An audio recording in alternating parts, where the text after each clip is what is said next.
allez bien. On se retrouve aujourd'hui pour une vidéo plus qu'aberrante. Pourquoi est-ce que cette vidéo va être aberrante? Tout simplement parce que je me trouve dans ma toute nouvelle Lamborghini Huracan STO. Et je vais t'expliquer dans cette vidéo pourquoi est-ce que je déteste cette voiture. Mais quand je te dis que je la déteste, c'est qu'au fond de moi, je la hais du plus profond de mon cœur, frérot. Alors, là, comme tu peux constater, tout est beau, tout est rose, on est dans la voiture. Je n'ai pas fait encore de roulage de ce véhicule, donc je vais bien évidemment en profiter pour faire un roulage aussi dans cette vidéo, avec des plans très sympathiques, des nouvelles caméras que j'utilise un peu, etc. Vous pourrez me dire un peu ce que vous en pensez, et vous allez voir par contre à quel point le V10 atmosphérique de 640 chevaux qu'il y a dans cette voiture en propulsion est aberrant. Donc au programme du V10 dans les tours, la zone rouge commence à 9000 tours minute, donc voilà, forcément tu te doutes que quand tu vas cogner au rupteur, frérot, le V10 hurle à la mort. Des belles prises de vue extérieures, parce que la couleur extérieure de la voiture est tout simplement magnifique. Et on va kiffer ensemble. Bien évidemment, je tiens à préciser que tout ce qui va être réalisé dans cette vidéo est réalisé sur route, non pas fermée, mais contrôlée. C'est-à-dire qu'il y a des portions de route qu'on utilise qui sont très peu fréquentées, avec quelqu'un à un point A, quelqu'un à un point B,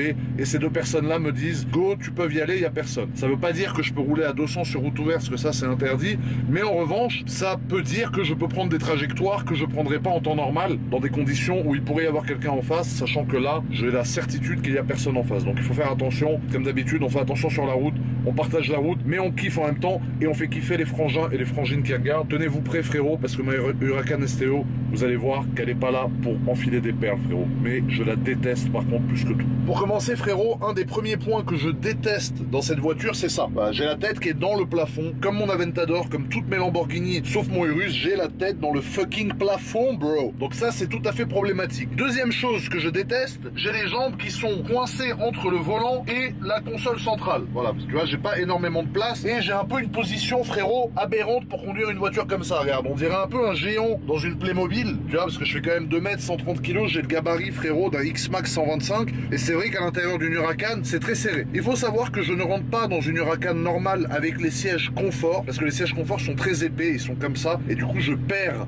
de la profondeur, entre guillemets. Je ne rentre pas non plus, pardon, dans les Huracan Spider, parce que dans les Spider, le mécanisme pour la capote, la fermer et l'ouvrir prend beaucoup de place, et tu perds en recul, c'est-à-dire que tu ne peux pas reculer autant que dans celle-ci. Regarde, frérot, ici l'appui-tête, qui est censé donc être un appui-tête, où tu appuies ta tête, est un appui-nuque pour moi, ou un appui-épaule. Ça aussi, c'est un truc qui est un peu compliqué, tu vois, c'est un peu chiant, c'est un peu emmerdant, c'est un peu aberrant. Autre chose que je déteste dans cette voiture, il n'y a pas de coffre à l'avant. Tu vois, je sais pas si tu te rappelles comment est-ce que le coffre s'ouvre. Je vais te l'ouvrir tout à l'heure dans la vidéo. Il n'y a rien. C'est-à-dire que tu ne peux rien rentrer, frérot. À part ma jeune sacoche remplie de clés de voiture, je ne peux rien rentrer dans ce coffre aberrant. Frérot, première chose importante, première chose un peu casse-couille, mais première chose qui fait justement aberrant, il n'y a pas de ceinture. Tu as bien entendu, The Bee, il n'y a pas de ceinture. Mais ça, c'est moi qui